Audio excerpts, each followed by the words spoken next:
Hi friends, Multitech के YouTube channel में आप सभी का स्वागत है। मैं एससी पीसीबी टेन विवेक आज आपके सामने फिर एक वीडियो पे उपस्थित हूं और आज का जो वीडियो का टॉपिक है वो बहुत ही इंपॉर्टेंट टॉपिक है, क्योंकि आज मैं डाइकिन का जो आउटडोर पीसीबी होता है उसके बारे में कुछ नॉलेज आपको बताने वाला हूं। बहुत ही इंपॉर्टेंट नॉलेज, और कोशिश करूंगा कि डाइकिन के जो आउटडोर के सारे सेक्शन होते हैं, सारे सेक्शन का इन्फॉर्मेशन कब कैसे कहाँ काम करता है, और अगर वो काम नहीं करे तो क्या क्या प्रॉब्लम देखने को मिलता है, कहाँ पर क्या चेक करना है, वो सारा चीज़ जो है मैं आपको सर्किट डायग्राम के साथ समझाने वाला हूँ। तो आप वीडियो को लाइक करिए, वीडियो को लास्ट तक देखिए और कमेंट करके बताइए कि कहाँ पर आपको टॉपिक समझ में नहीं आया, और अगला जो आपको वीडियो चाहिए वो किस टॉपिक पे चाहिए ये भी कमेंट करिए, क्योंकि मैं कोशिश करता हूँ कि हमेशा जो कमेंट आया है उसी पे वीडियो बनाऊँ। तो बहुत दिन से डाइकिन एसी पीसीबी पे कमेंट आ रहा था, तो सोचा कि चलो मैं आज डाइकिन का जो आउटडोर पीसीबी है उसके बारे में डायग्राम के थ्रू आपको बताऊंगा, टेस्टिंग पॉइंट के थ्रू बताऊंगा कि कैसे कहां पर काम किया जाता है। तो वीडियो के लास्ट तक बने रहिए। वीडियो स्टार्ट करने से पहले मैं आपको बता दूं कि हमारा जो मल्टीटेक इंस्टीट्यूट है ये Delhi Tilak Nagar gate metro gate number 3 के बिल्कुल पास में ही है, जहां पर बहुत सारे इलेक्ट्रॉनिक कोर्सेस रिपेयरिंग सिखाई जाती है। तो यहाँ पर एसी पीसीबी का जो चिप लेवल से एडवांस लेवल तक की रिपेयरिंग है वो भी आपको सिखाई जाती है, और अब हमारा वीआरबी वीआरएफ का जो रिपेयरिंग है वो भी स्टार्ट हो चुका है। तो अगर आप इंटरेस्टेड है तो स्क्रीन पर दिए हुए नंबर पे कॉल कर सकते हैं, विजिट कर सकते हैं और डेमो क्लास ले सकते हैं, क्लास भी ज्वाइन कर सकते हैं। अगर आप यहाँ पर नहीं आ पाते हैं तो आप हमारा जो ऑनलाइन कोर्सेज है वो भी ले सकते हैं, और वहाँ से आप घर बैठे बैठे सारा कोर्स हमारा कर सकते हैं। तो चलिए वीडियो को लंबा नहीं करेंगे, वीडियो को अब हम स्टार्ट करते हैं। तो आज हम आपको बताने वाले हैं एक जो हमारा डाइकिन का आउटडोर होता है, लगभग डाइकिन के जितने भी आउटडोर के मॉडल होते हैं उनका सर्किट जो होता है लगभग सेम होता है। तो मैं आपको इस मॉडल के बारे में बताने वाला हूं। अब इस मॉडल का नंबर क्या है तो मैं आपको यहाँ पर पहले दिखा दूं कि इसका जो सेक्शन बताने जा रहा हूँ उसका डायग्राम के थ्रू आपको समझाऊंगा अभी यहाँ पे। और यहाँ पर जैसा कि हम देख रहे हैं इस पीसीबी का जो हमने डायग्राम बनाया है उसका मॉडल नंबर है 3PCB397211। ये आपको पीसीबी में लिखा हुआ मिलेगा, और इस नंबर की जो पीसीबी होती है वो ऊपर से देखने में फ्रंट साइड से अगर देखेंगे टॉप से तो ऐसा दिखेगा, बटन में देखेंगे तो आपको वो ऐसा दिखता है। तो इसके बारे में हम शुरुआत से सेक्शन से स्टार्ट करेंगे। ये ऐसी पीसीबी होती है जिसमें प्रॉब्लम ये ज़्यादातर आता है कि इसका जो कंप्रेसर है वो तुरंत चल के बंद हो जाता है, या इसका जो कंप्रेसर है चलता नहीं है, फैन जो है वो चलता रहता है, ये भी देखने के लिए आता है। तो उस समय हमें क्या क्या चेक करना होगा वो सारा चीज़ बताऊंगा, लेकिन हम स्टार्ट करेंगे उस पहले सेक्शन से कि ये पीसीबी ऑन होती है तो सप्लाई कहाँ कहाँ कैसे बनता है, वो सारा चीज़ों में समझाने वाला हूँ। और इसमें मेन रोल जो होता है वो रिले ड्राइवर सर्किट का होता है, क्योंकि इसमें हमें दो रिले मेन मिलते हैं। एक आपका स्टार्टिंग रिले होता है और एक आपका मेन रिले होता है। स्टार्टिंग रिले जो होता है वो इंडोर से कम्युनिकेशन होने के बाद ऑन होता है, और मेन रिले जो होता है वो सारा वोल्टेज जब प्रॉपर बन जाता है, कंप्रेसर जब चलने वाला होता है तब ऑन होता है। और कंप्रेसर कैसे चलता है, एसएमपीएस कैसे ऑन होता है, वो सारा चीज़ हम समझेंगे। लेकिन अभी हम समझेंगे कि पहला जो रिले ड्राइवर सर्किट होता है कैसे इसमें 300 वोल्ट डीसी बनता है एसी इनपुट से, वो सारा चीज़ों में आपको डायग्राम के थ्रू बताने वाला हूँ। तो चलिए पीसीबी में कुछ हम आपको जगह दिखा दें, पॉइंट दिखा दें, कॉम्पोनेंट दिखा दें, जहाँ पर मैं बताऊँ कि कौन सा कॉम्पोनेंट किस काम के लिए यूज होता है। तो आते हैं पहले हम इसके फ्रंट वाला जो व्यू है इससे समझते हैं। तो यहाँ पर हम देखेंगे कि लाइन न्यूट्रल की सप्लाई देने के लिए हमें कुछ यहाँ पर वायर मिलेगा, तो उस वायर के बारे में मैं थोड़ा सा आपको हिंट दे दूँ। अब इस पीसीबी में लाइन न्यूट्रल की जो सप्लाई दी जाती है वो कहाँ से दी जाती है, तो इस पीसीबी में लाइन न्यूट्रल की जो सप्लाई आती है वो इंडोर से आती है। तो इसमें आपको 3 कलर का वायर मिलेगा, एक रेड मिलेगा, एक ब्लैक मिलेगा और एक वाइट मिलेगा। इसमें जो रेड कलर का वायर है, ये आप जो रेड कलर का वायर दिख रहे हैं, ये वायर जो होता है वो कम्युनिकेशन का होता है, जो इंडोर के कम्युनिकेशन के वायर से जुड़ा रहता है। और इसमें आप यहाँ पर ये जो व्हाइट कलर का वायर देख रहे हैं, तो व्हाइट कलर का जो वायर होता है वो न्यूट्रल का होता है। और जो आप ब्लैक कलर का वायर देख रहे हैं यहाँ पर, ये ब्लैक कलर का जो वायर है यहाँ पर जो लगा हुआ है फ्यूज के बगल में, ये आपका जो होता है वो लाइन का होता है। मतलब कि हमने अभी क्या समझा यहाँ पे कि इसमें जो कलर कोड है सप्लाई इनपुट का वो इंडोर से आएगा। व्हाइट वाला जो कलर है ये आपका न्यूट्रल का होता है, ब्लैक वाला जो कलर है वो लाइन का होता है, जो रेड वाला कलर है वो आपका कम्युनिकेशन का होता है कि जो इंडोर के पॉइंट से कनेक्टेड रहता है। लेकिन जब इसमें लाइन और न्यूट्रल आता है तो हमने अभी तक बहुत सारे पीसीबी में देखा है कि लाइन न्यूट्रल जो है ईएमआई सेक्शन से फिल्ट्रेशन प्रोटेक्शन के बाद मेन ब्रिज रेक्टिफायर डायोड तक पहुंचता है, और ब्रिज रेक्टिफायर डायोड के बाद हमारा क्या बनता है यहाँ पर डीसी बनता है। लेकिन इस पीसीबी में देखेंगे कि लाइन न्यूट्रल जब इन हो जाएगा तो ब्रिज रेक्टिफायर के पास आपका एसी सप्लाई नहीं पहुंचेगा। लाइन न्यूट्रल इन हो जाएगा इसमें, लेकिन ब्रिज रेक्टिफायर के अगर हम इनपुट पे देखें, यहाँ पर देखेंगे तो यहाँ पर हमें जो है वो लाइन और न्यूट्रल की सप्लाई नहीं मिलती है। कब मिलती है? यहाँ पर जब हमारा कंप्रेसर स्टार्ट होने वाला रखता है। और इसमें इंटरेस्टिंग बात यह है कि इसमें जो कंप्रेसर चलता है आईपीएम के लिए जो 300 वोल्ट दिया जाता है वो पोलराइज कैपेसिटर से नहीं, बल्कि यहाँ पर एक नॉन पोलराइज कैपेसिटर लगा रहता है जिसका लोकेशन नंबर है C400 C400। यहाँ पर जो कैपेसिटर लगा रहता है ये नॉन पोलराइज है, इसी से हमारा आईपीएम चलता है। अब बात आ गई कि नॉन पोलराइज कैपेसिटर से आईपीएम के लिए यूवीडब्ल्यू 3 वोल्ट कैसे बन जाता है। तो वो इलेक्ट्रॉनिक में टेक्नोलॉजी अलग अलग होती है। यहाँ पर जो नॉन पोलराइज कैपेसिटर से 300 बनता है उसी से हमारा आईपीएम चलता है, लेकिन आईपीएम के साथ जो कंप्रेसर लगाया जाता है उसका डिजाइन भी इसी के अकॉर्डिंग किया रहता है। उस कंप्रेसर का डिजाइन ऐसा डिजाइन किया गया है कि वो नॉन पोलराइज के वोल्टेज से ही क्या हो जाता है, रन कर जाता है। इसलिए इस पीसीबी में हमें जब भी कंप्रेसर लगा के चेक करना होगा डाइकिन का ही कंप्रेसर जो है लगाना होगा, क्योंकि उसका डिजाइन जो है इसके सर्किट के अकॉर्डिंग ही किया गया है। चलिए अब आगे समझते हैं यहाँ पे कि लाइन न्यूट्रल इन होने के बाद हमारा यहाँ पर जो है 300 वोल्ट नहीं बनता है। अभी हमारा ब्रिज रेक्टिफायर पे हमारा एसी जो है 220 वोल्ट नहीं आता है, लेकिन वो आता कब है? जब इंडोर से कम्युनिकेशन होता है तब आता है। अब इंडोर से कम्युनिकेशन होता है तो उस समय हमें दो रिले मिलेंगे, एक रिले आप जो यहाँ देख रहे हैं और एक रिले जो है आप यहाँ देख रहे हैं।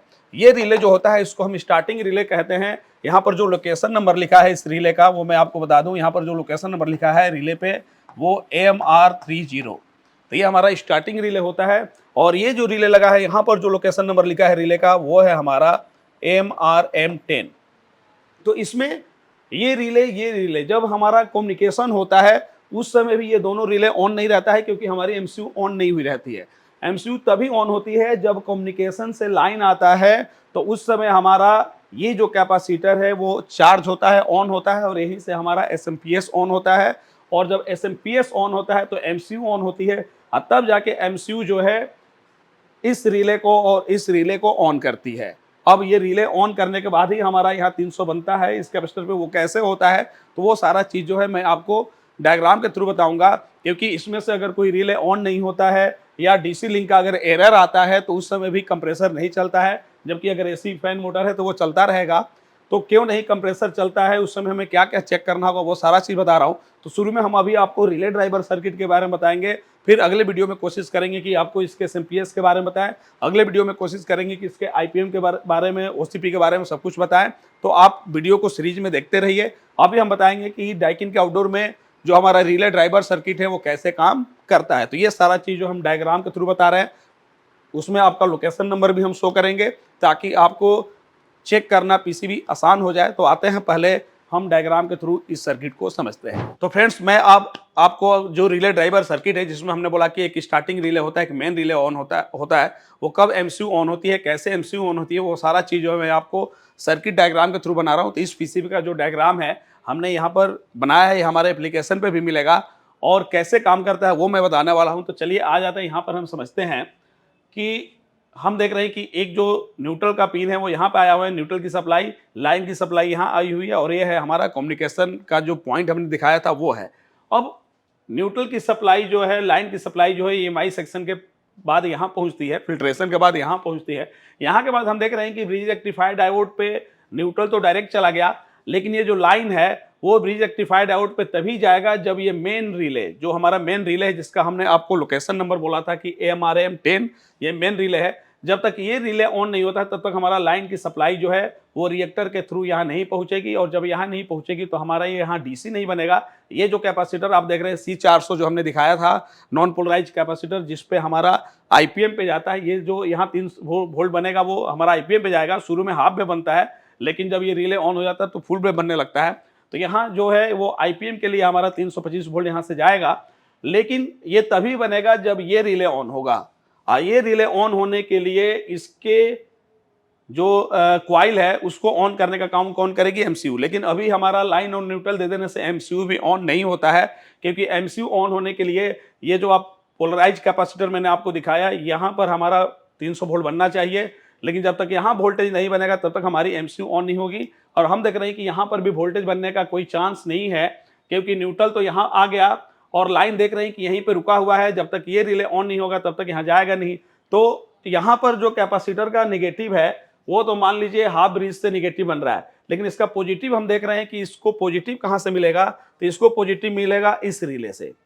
ये जो स्टार्टिंग रिले है हमने लिख भी दिया है, ये जो स्टार्टिंग रिले है जिसका लोकेशन नंबर है MR30, MR30 इसका लोकेशन नंबर है। तो ये यहाँ पर आपका जो रिले होता है 5 पिन का रिले लगा रहता है, जिसमें 2 कॉइल के होते हैं और 2 आउटपुट होता है। तो एक NC होता है, एक NO रहता है। NO का मतलब कि जब तक हम रिले को ऑन नहीं करेंगे तब तक उससे सप्लाई आउट नहीं होगी और नॉर्मली क्लोज जो रहेगा वहां से सप्लाई आउट होगी।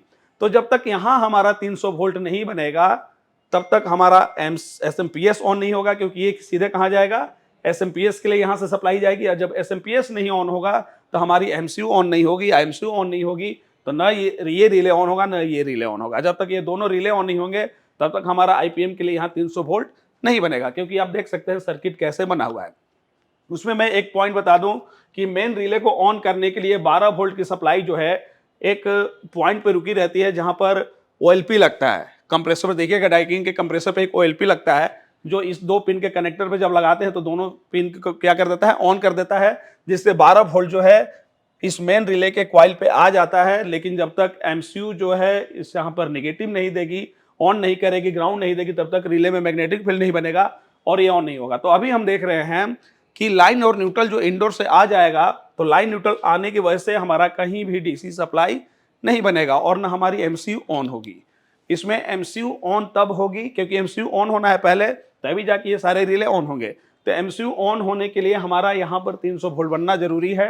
और इस कैपेसिटर को ग्राउंड तो मिल जा रहा है, यहाँ से हाफ वेव का ग्राउंड तो मिल जा रहा है, लेकिन जब तक इस कैपेसिटर पे पॉजिटिव नहीं मिलेगा तब तक हमारा जो SMPS है वो ऑन नहीं होगा, क्योंकि यहीं से हमारा SMPS पे 325 वोल्ट जाएगा। और SMPS जब ऑन नहीं होगा तो MCU ऑन नहीं होगी और ये जो रिले ऑन नहीं होंगे। अब हम समझते हैं कि कैसे MCU ऑन होगी, कैसे SMPS हमारा ऑन होगा इसमें।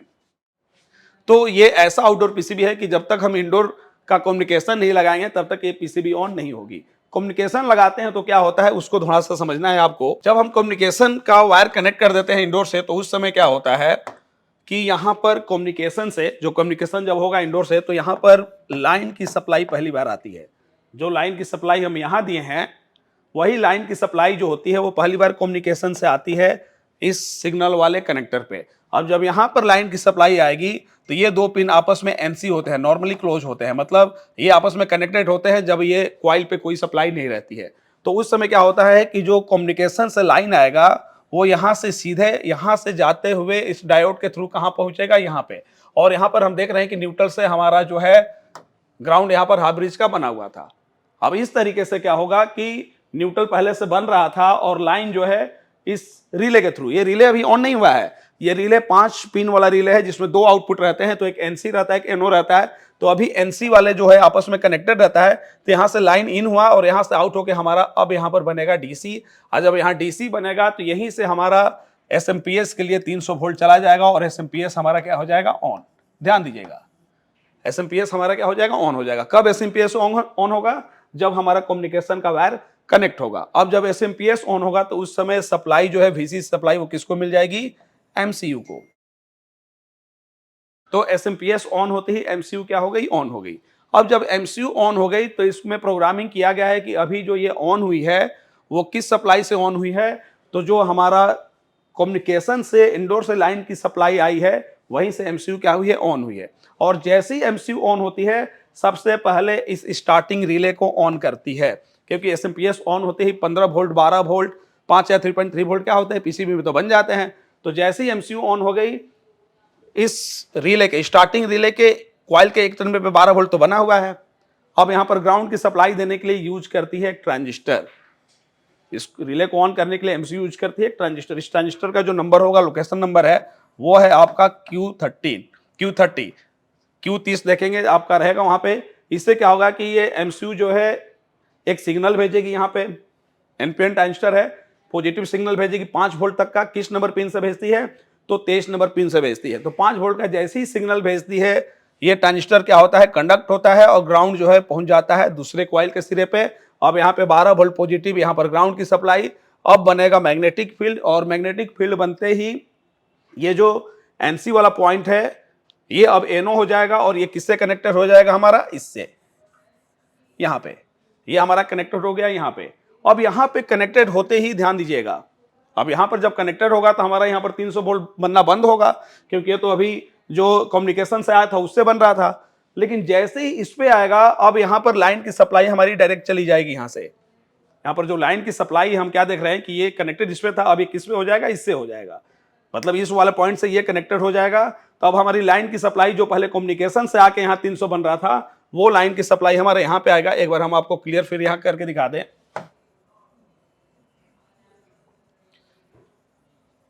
जिस समय ये रिले नहीं ऑन हुआ था उस समय ये स्विच इससे कनेक्टेड था, तो लाइन की सप्लाई जो है यहां से जाके यहां पर डीसी बना रही थी। लेकिन जैसे ही रिले ऑन होगा, ये अब हमारा एनओ हो जाएगा, ओपन हो जाएगा और इसके साथ क्या हो जाएगा, कनेक्ट हो जाएगा।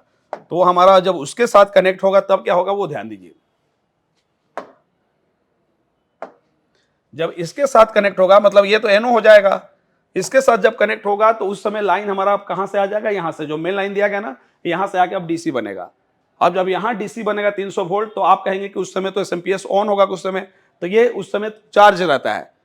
1 सेकेंड के अंदर ये क्या होता है, एनओ से एनसी बन जाता है इसके साथ, तो उस समय हमारा कैपेसिटर चार्ज रहता है, जिस समय एसएमपीएस भी ऑन रहता है, एमसीयू भी ऑन रहता है। तो उतने देर में क्या होता है कि यहां से यहां जाने में लाइन की सप्लाई आ जाती है, कैपेसिटर चार्ज की वजह से हमारा एमसीयू जो है वो बंद नहीं होती है। अब ध्यान दीजिए, अब क्या हुआ कि एमसीयू ने तो ऑन कर दिया इस रिले को।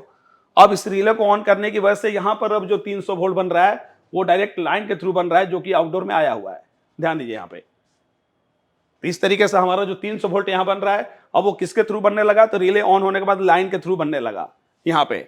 अब यहां पर जब बनने लगा तो सारे वोल्टेज जो है ओके, सारे लॉजिक सर्किट जो है वो प्रॉपर तरीके से काम करने लगते हैं। लेकिन अब उसके बाद जैसे ही एमसीयू को इंडोर से कमांड मिलता है कि अब तुम्हें कंप्रेसर चलाना है, तो उस समय यहां पर 300 वोल्ट बनाना होगा इस कैपेसिटर पे, क्योंकि ये जो नॉन पोलराइज्ड कैपेसिटर लगा है यहीं से हमारा कंप्रेसर आईपीएम के लिए 300 बनेगा, जबकि वो अभी नहीं बन रहा है, क्योंकि वो तब बनेगा जब ये वाला रिले क्या होगा, ऑन होगा। अब ये वाला रिले ऑन कब करेगी, जब उसको कंप्रेसर चलाना होगा। तो पहले तो ये रिले स्टार्ट कर दी, स्टार्टिंग रिले ऑन कब हुआ, स्टार्टिंग रिले ऑन कब हुआ, जब हमारा यहाँ 300 बना, एसएमपीएस ऑन हुआ, एमसीयू ऑन हुआ। एमसीयू ऑन होते ही एमसीयू इस रिले को ऑन कर दी, जिससे अब हमारा लाइन के थ्रू यहाँ पर डीसी बनने लगा। अब यहाँ से कम्युनिकेशन स्टार्ट हो जाएगा हमारा अलग तरीके से, वो सर्किट हम आगे पढ़ेंगे। इस तरीके यहाँ जब 300 बन गया हमारा, तो एसएमपीएस लॉजिक सर्किट सारा चलने लगा, एमसीयू सब कुछ काम करने लगा। अब जैसे ही कंप्रेसर स्टार्ट करना होगा, एमसीयू कंप्रेसर स्टार्ट करने से पहले अब इस मेन रिले को ऑन करेगी।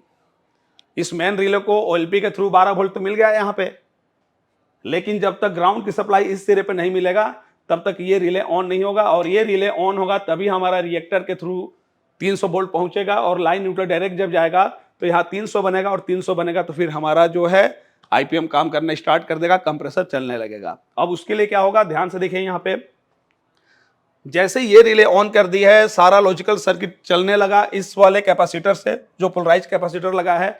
अब एमसीयू इस रिले को ऑन करने के लिए 12 वोल्ट तो ओएलपी से मिला हुआ है। हाँ ध्यान दीजिएगा, यहाँ पे ओएलपी इसलिए लगाया जाता है कि मान लीजिए कंप्रेसर कहीं ओवर हीट होने लगा तो वहां पर उसका रेजिस्टेंस इतना बढ़ जाता है कि 12 वोल्ट यहाँ पे आना बंद हो जाता है।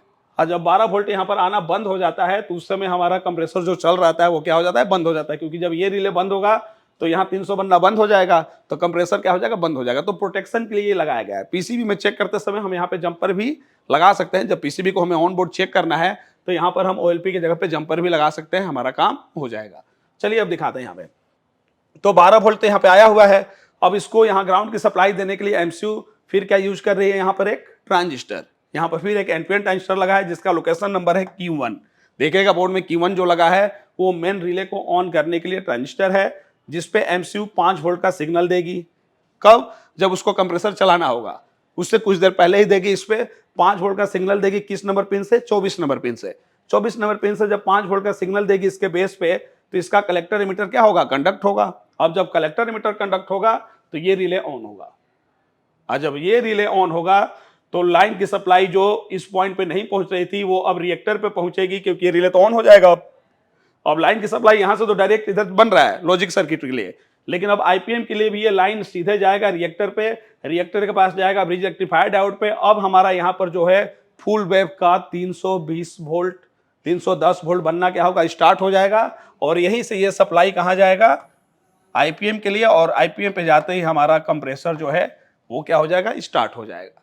इसका मतलब कि अगर ये रिले ऑन ना हो तो फिर हमारा कंप्रेसर नहीं चलेगा, या एसी फैन मोटर लगाए तो वो चलता रहेगा लेकिन कंप्रेसर नहीं चलेगा। तो अगर कंप्रेसर नहीं चलता है या चल के सेकेंड के अंदर ही बंद हो जाता है तो उस समय इन रिले को हमें क्या करना होगा, चेक करना होगा कोई रिले ऑन तो नहीं हो रहा है। जब तक रिले ऑन नहीं होंगे तब तक हमारा कंप्रेसर के लिए सप्लाई नहीं बनेगा। तो ये तो हमने अभी जो रिले है उसके ड्राइवर सर्किट को बताया कि कैसे काम करता है। लेकिन कभी कभी क्या होता है कि अगर एक रिले नहीं ऑन हो रहा है तो हाफ ब्रिज ही सप्लाई बनता है, हाफ ब्रिज से ही वोल्टेज बनता है जिससे कंप्रेसर स्टार्ट होते ही बंद हो जाता है। तो यहां पर क्या होता है कि अगर डीसी लिंक की सर्किट होती है, अगर डीसी लिंक की सर्किट भी अगर खराब हो जाती है तो उस समय भी ये कंडीशन देखने के लिए मिलेगा। मतलब कि रिले ओके है, सब कुछ ओके है, लेकिन डीसी लिंक की जो सर्किट बनी हुई है वो अगर एमसीयू को गलत इंफॉर्मेशन देगी कि पावर बैंक में कितना वोल्टेज है, एमसीयू को अगर गलत इंफॉर्मेशन देगी, लगेगा कि कम वोल्टेज है, तो उस समय भी कंप्रेसर स्टार्ट होते ही क्या हो जाएगा, बंद हो जाएगा। तो उस कंडीशन में हमें डीसी लिंक के सर्किट को भी चेक करना पड़ेगा। डीसी लिंक की सर्किट कहां से बनी होती है, तो डीसी लिंक की सर्किट आपको मिलेगा, ये जो कैपेसिटर है नॉन पोलराइज जिसपे हमारा आईपीएम चलता है, वहीं से आपको 3 4 5 6 रजिस्टर लगे हुए मिलेंगे जिसका लोकेशन नंबर मैं बता दे रहा हूं। यहाँ पर R412, R413, R414 करते हुए R419 तक है, और 420 जो है वो वोल्टेज डिवाइडर वाला है। तो यहाँ से जो है वो इंफॉर्मेशन आपको कहाँ जाएगा, एमसीयू में जाएगा। एमसीयू के किस नंबर पिन पे जाएगा वो दिखा दे रहा हूँ। तो यहाँ से जो एमसीयू पे जाएगा वो जाएगा पिन नंबर 77 पे। और जब आपका इनपुट में 220 रहेगा तो यहाँ पर जब 325 वोल्ट बनेगा तो इस वोल्टेज डिवाइडर से जो डीसी लिंक का वोल्टेज एमसीयू को मिलता है पिन नंबर 77 पे, वो कितना मिलता है, 3 वोल्ट। मतलब ये वोल्टेज डिवाइडर को ऐसे सेट किया गया है कि जब प्रॉपर वोल्टेज यहाँ बनेगा 320/25 तो उस समय वोल्टेज डिवाइडर से कितना मिलेगा, 3 वोल्ट। तो आपको ये वोल्टेज चेक कर लेना है। अगर कंप्रेसर चलने से पहले ये 3 वोल्ट बहुत कम बन रहा है या ज्यादा बन रहा है या नहीं बन रहा है, तो उस समय आपको क्या चेक करना होगा, इस वोल्टेज डिवाइडर के जो रजिस्टर है वो सारे चेक करने पड़ेंगे। अगर कोई लीकेज कंडीशन में या फॉल्टी कंडीशन में है तो उसको हमें क्या करना पड़ेगा, चेंज करना पड़ेगा। तो इसमें हमने डीसी लिंक सर्किट का जो लोकेशन नंबर है वो भी आपको दिखा दिया। हाँ, आप कहेंगे कि यहाँ पर जो कैपेसिटर बना हुआ है जिससे हम एसएमपीएस या लॉजिकल सर्किट इस कैपेसिटर से चलता है, तो इसमें आप देखेंगे कि पैरेलल में आपको 4 रजिस्टर लगे हुए मिलेंगे। अब ये 4 रजिस्टर क्यों लगे हुए हैं, तो ये 4 रजिस्टर इसलिए लगे हुए हैं कि जब डिवाइस को बंद किया जाता है तो ये इसको डिस्चार्ज करने के लिए, ताकि ये जल्दी से क्या हो जाए, डिस्चार्ज हो जाए, इसलिए पैरेलल में रजिस्टर लगा दिए गए हैं यहाँ पर। लेकिन ये रजिस्टर आपस में सीरीज के इनका रेजिस्टेंस बढ़ाया गया है। तो इनका लोकेशन नंबर है 461, 462, 463, 464, ये लोकेशन नंबर पे है। और एक की जो रेजिस्टेंस वैल्यू है वो है आपकी 120 किलो ओम। तो हमने अभी जो सर्किट आपको बताया वो सर्किट बताया कि रिले कब ऑन होता है, कैसे ऑन होता है, और जब कंप्रेसर नहीं चलता है तो इन सारे रिले को हमें चेक करना पड़ता है। तो ये भी समझ में आया कि ये डाइकिन की जो आउटडोर पीसीबी है, जब तक इंडोर से कम्युनिकेशन का वायर नहीं लगाएंगे या कम्युनिकेशन नहीं आएगा तब तक ये ऑन नहीं होगा। हाँ, अगर आप बिना इंडोर का इसको चालू करके ये देखना चाहते हैं कि एमसीयू ऑन हो रही है कि नहीं हो रही है, तो एक आपका तरीका है, हम लाइन और न्यूट्रल डायरेक्ट देंगे यहाँ पे, और एक लाइन से एक बार क्या करेंगे कि इस कम्युनिकेशन वाले जो कनेक्टर है, इस लाइन वाले से कम्युनिकेशन वाले कनेक्टर को शॉर्ट करेंगे।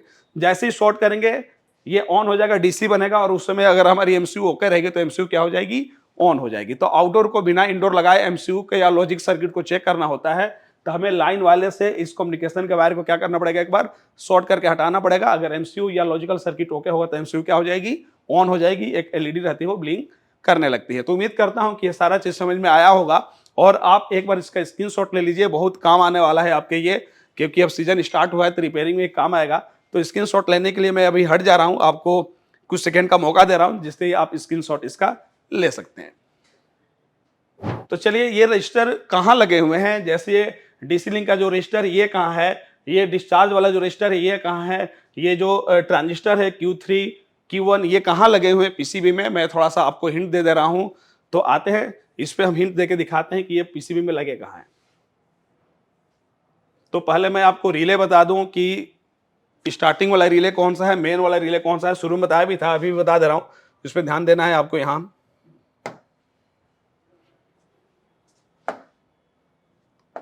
ये जो रिले आप देख रहे हैं जिसका लोकेशन नंबर है MR30, देखिए ये पीसीबी का जो मॉडल है वो चेंज हो जाएगा, लेकिन लोकेशन नंबर कंपनी जो है कभी चेंज नहीं करती। दूसरे मॉडल में अगर डाइकिन का दूसरा आउटडोर है मॉडल का, तो उसमें इस रिले का मॉडल जो लोकेशन नंबर है वो भी सेम रखती है, तो इस पे भी ध्यान देना है। तो हमारा जो MR13 है, MR30 है, MR जो 30 है, ये जो है हमारा स्टार्टिंग वाला रिले है, और मेन रिले जो है हमारा ये है जहां पे लिखा हुआ है MRM10।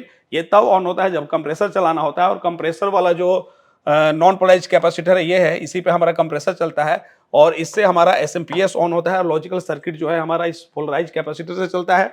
और SMPS के लिए जब यहीं से सप्लाई जाएगा तो आप देखेंगे यहाँ पर फ्यूज भी लगा हुआ है, जो आगे के वीडियो में हम आपको समझाएंगे कि ये कैसे SMPS इसका काम करता है। लेकिन इसमें हम आपको दिखाएंगे कि इसमें डीसी लिंक सर्किट कहाँ है, जो हमने उसमें बताया था आपको डायग्राम में। तो आते हैं डीसी लिंक सर्किट को हम दिखाते हैं। तो जब पीसीबी को आप पीछे पलटेंगे, तो पीछे के साइड में जब जाएंगे तो आपको यहीं पे देखिए ये जो ब्रिज रेक्टिफायर डायोड है, यहीं पे आपका कैपेसिटर लगेगा। कैपेसिटर के बाद ये पॉजिटिव वाले लाइन से यहाँ पर देखिए आपको रजिस्टर लगे हुए दिख रहे हैं। इसमें आपका जो रजिस्टर है R12, 13, 14 करते करते R19 यहाँ पे है। तो यहीं पर हमारा जो है 3 वोल्ट बनना चाहिए। 3 वोल्ट कब बनना चाहिए? जब AC हमारा 220 है, तो उस समय हमें जब रिले ऑन हो जाएगा तब बनेगा। तो कितना बनना चाहिए? यहाँ पर 3 वोल्ट बनना चाहिए। तो आप यहाँ पे चेक कर सकते हैं। और जो हमने कैपेसिटर को डिस्चार्ज करने वाला रजिस्टर बताया था, जो 4 रजिस्टर सीरीज में लगे हुए थे, सीरीज में लगकर पैरेलल में लगे हुए थे, तो ये आपका ये है, यहाँ पर दिख रहा है। तो इससे आप क्या कर सकते हैं? चेक कर सकते हैं। और रिले को ऑन करने वाले जो ट्रांजिस्टर हमने बताया था, जैसे Q30 और Q1, वो कहाँ है? तो वो मैं आपको दिखा दूं कि ये जो रिले आप देख रहे हैं, इस रिले को ऑन करने के लिए जो MCU सिग्नल देती है वो यहाँ पर Q30 लिखा हुआ है, ये ट्रांजिस्टर है। और इस रिले को ऑन करने के लिए जो MCU सिग्नल देती है वो Q1 ट्रांजिस्टर पे देती है, जो आपके यहाँ पर लगा हुआ है। तो ये हमने इतना बता दिया, और हमने टेस्टिंग पॉइंट भी आपको दे दिया, और ट्रेसिंग भी आसानी से कर सकते हैं क्योंकि सर्किट डायग्राम भी दे दिया। तो इस तरीके से आप ड्राइवर रिले का जो सर्किट होता है डाइकिन का, वो आसानी से ट्रेसिंग कर सकते हैं। और उम्मीद करता हूं कि अगर इनके अंदर प्रॉब्लम आएगा तो उनको आसानी से सही भी कर सकते हैं। इसी तरह जितने भी सेक्शन है इसके, वो सारे सेक्शन पर हम वीडियो आगे लाएंगे। लेकिन वीडियो को लाइक करिए, कमेंट ज़्यादा करिए, क्योंकि आपके लाइक और कमेंट से ही हम लोग थोड़ा सा इंस्पायर होते हैं और कोशिश करते हैं कि आपके लिए जल्दी से जल्दी वीडियो लाएं। तो चलिए मिलते हैं अगले वीडियो में, तब तक के लिए धन्यवाद।